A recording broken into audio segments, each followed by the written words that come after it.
Well, it's Monday morning, and Pitt's 6-0.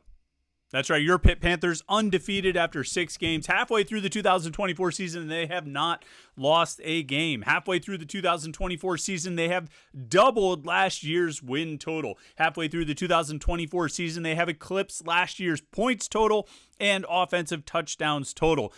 Halfway through the 2024 season, they're bowl eligible. And most notably of all, they're 6-0. And no matter what happened on Saturday, and there was a lot, and we talked about a lot of it, we talked about all of it on the post-game show on Saturday night, the end result is what ultimately mattered. And just like there were comeback wins, and just like there were response wins, there was that win on Saturday. And what it boiled down to was Pitt was able to come out with more points than Cal at the end of the game. And did Cal make a lot of mistakes? Did Cal blow that game in more than a few regards? Absolutely.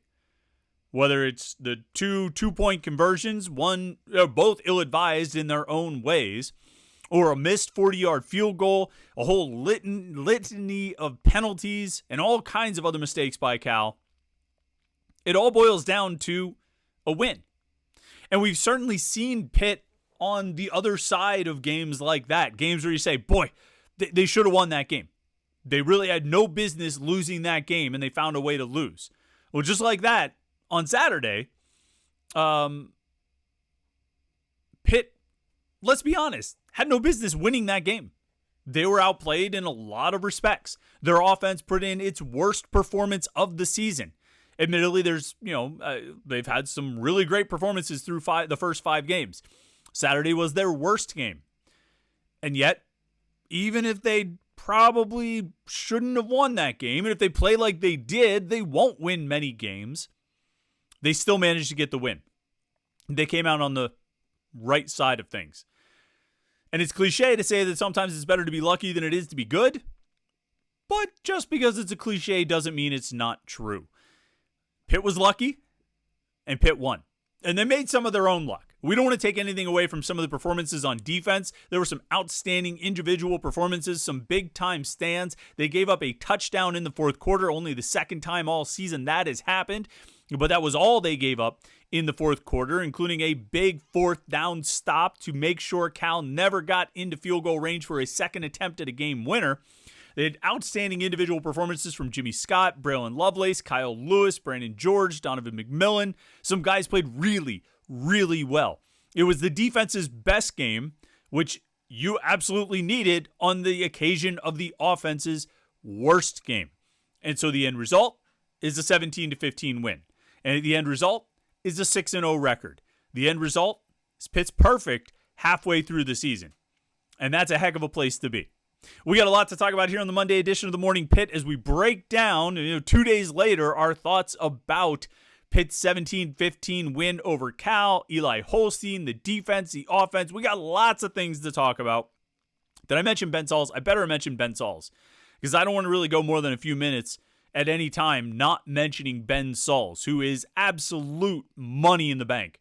And they needed every bit of his 58-yard field goal to win that game on Saturday. So there's a lot to talk about as we head into another off week for Pitt football. The Panthers can, we don't want to say sit back and relax because they've got a lot of work to do, but they can rest easy at night knowing they're 6-0 overall, they're 2-0 in the ACC, and they're having a heck of a season.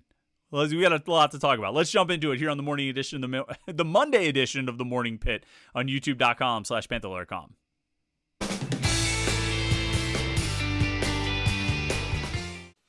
Welcome to the Monday edition of the Morning Pitt here on youtube.com/Panther-Lair.com. I'm Chris Peak from Panther-Lair.com. Glad you could tune in with us today. Really appreciate everybody who tuned in on Saturday night for the live post-game show. That was a lot of fun, as it always is. Certainly lively, certainly a lot to talk about. We had no shortage of topics after that game, from the offense to the defense to the special teams. That's what I said right off the bat. I mean, I said a lot of things right off the bat, but one of the things I said was like, look, that game, every element, every phase, right? All 3 phases, the offense, the defense, the special teams, there was a lot to talk about in that one. And we obviously spent a whole lot of time on the offense, but we spent a lot of time on the defense, and you give some credit to the special teams as well, because there was no, I don't think you can overstate how significant special teams were in that game with the 58-yard field goal from Ben Sauls. That's the difference. That's a game winner right there. You know what I mean? Like, you win a game 17-15, that 58-yard field goal, the longest by a Pitt kicker in Acrisure Stadium / Heinz Field history, tying the record for the longest by a Pitt kicker ever.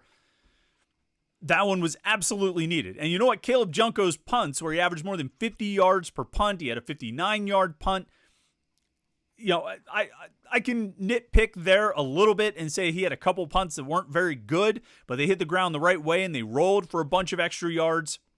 And he gets credit for all those yards. You know, like, nobody's going to, like, when they look back on Caleb Junko's stats from that game or his stats from the North Carolina game, they're not going to say, well, yeah, he had all these 50-yard punts, but some of them were only like 35 yards and they bounced and rolled another 15. No, you get the stats. You get the numbers. And by the numbers, Caleb Junko averaged more than 50 yards per punt on Saturday. On a day where your offense is not doing very well, one of the most important things you can do is flip field position or get as much field position advantage as you can by punting them as deep as possible. And so we give a shout out to Caleb Junko as well for his performance in that game. Shout out to Ben Sauls. Shout out to Caleb Junko. Special teams coming through in a big way.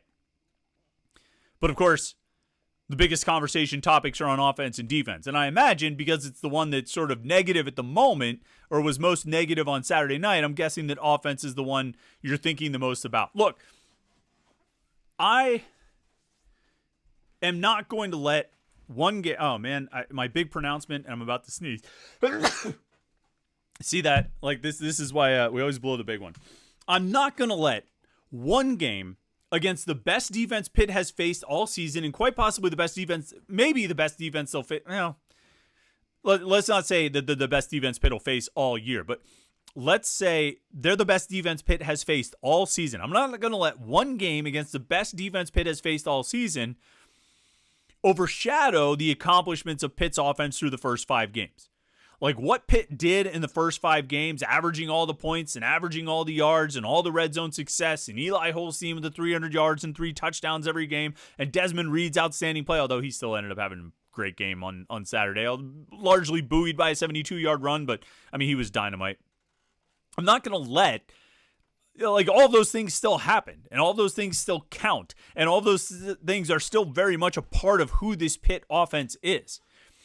And I think there's a reality with Eli Holstein, and I think a lot of focus is on Eli Holstein because he had the worst game of his college career. He completed 50% of his passes for 133 yards, didn't throw a touchdown, and threw 2 interceptions, and could have thrown 3, or maybe more. The reality is, I mean, Eli Holstein has lived on the edge a little bit all season. He's played with fire on some throws. There were throws that could have been intercepted. You know, I said this last week. The Pro Football Focus for the Carolina game said that Eli Holstein had 1 turnover-worthy play. To which I say, well, he threw 1 interception and had at least 1 other that could have been picked off. So there's at least 2 turnover-worthy plays in that game. But, I mean, this was sort of a trend throughout the season. I mean, the Cincinnati game, the West Virginia game, even I think the Kent State game, right? I think he threw an interception in that game. You know, kind of puts the ball out there. You know, sometimes it's not the right decision. Sometimes it's a missed throw.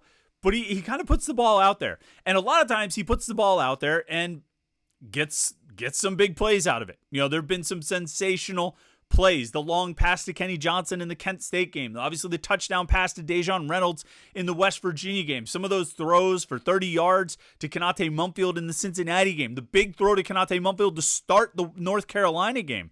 Like, he's made some big plays, putting the ball out there and letting his playmakers go out and make a play. Unfortunately, it's not even a flip side. It's what comes along with that is that sometimes he puts the ball out there and the defense has an opportunity to make a play. And he largely avoided disaster through the first 5 games. 3 interceptions in 5 games, not a bad number.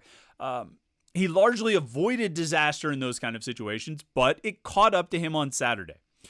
And maybe to some extent it was bound to happen. To some extent, maybe, you know, a redshirt freshman quarterback eventually is going to play like a redshirt freshman quarterback. Although I would contend that he's been playing like a redshirt freshman quarterback through the first 5 games. Not consistently for 60 minutes, but he's had moments where he looked like an inexperienced redshirt freshman quarterback in each of the first 5 games. Kent State, Youngstown State, and certainly Cincinnati, West Virginia, and North Carolina. What happened on Saturday is that those redshirt freshman moments, which had shown up at times in the first 5 games, for most of the first half at Cincinnati, I think you would say it was probably the worst half he played all season, or at least through the first 5. What happened on Saturday against Cal is that Eli Holstein, that kind of performance, like you saw in the first half at Cincinnati, ended up showing up for the whole game. And it was sort of, he played like that for the better part of 60 minutes. Had some moments where he made some nice throws, made some nice reads, but all too often, far too often, he took unnecessary risks. And you go back and forth, well, that unnecessary, one man's unnecessary risk is another man's big touchdown play, right? And sometimes you hit on those, but he wasn't hitting those on Saturday. He was missing them, sometimes spectacularly. The interception he threw after the big stop at the 1, forcing Cal to punt from its own end zone. They get the ball in great field position, and he takes a shot to the end zone.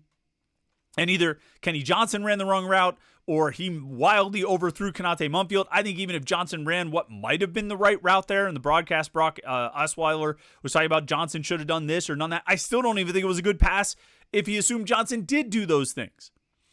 And then, the pass to Poppy Williams that gets intercepted, there's 3 guys standing around Raphael Williams.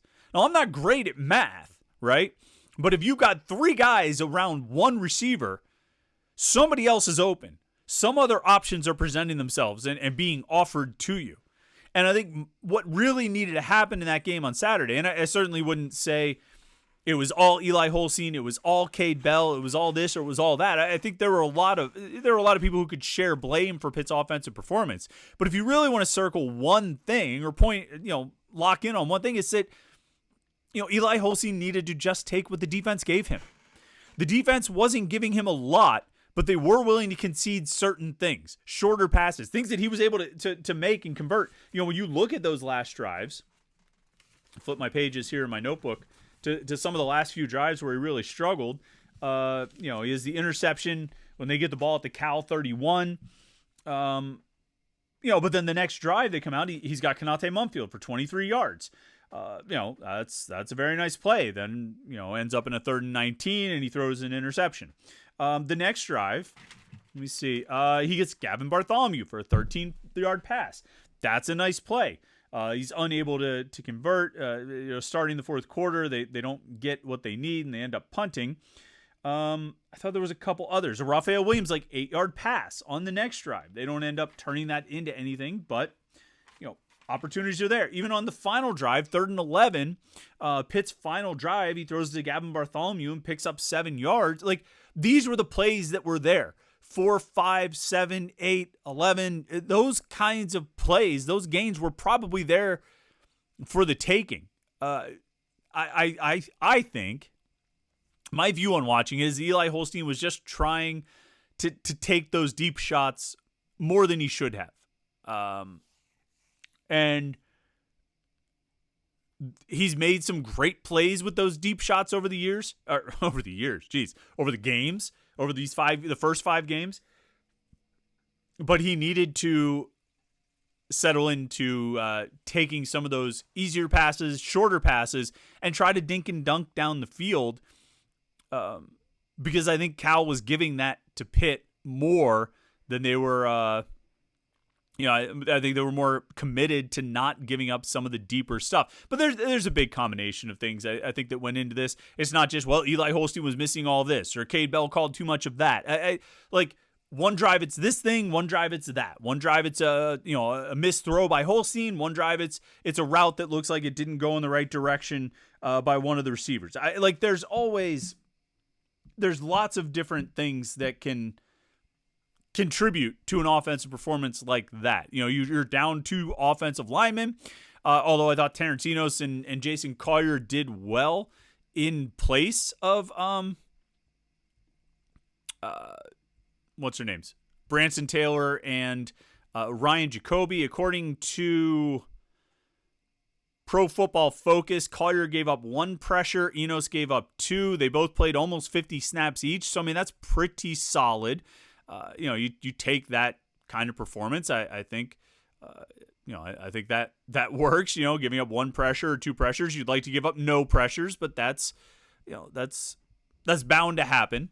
I thought they did a decent job. Run blocking wasn't great. Obviously, B.J. Williams and Ryan Baer opened a great hole for Desmond Reed on the 4th and 1 that he turned into a 72-yard touchdown.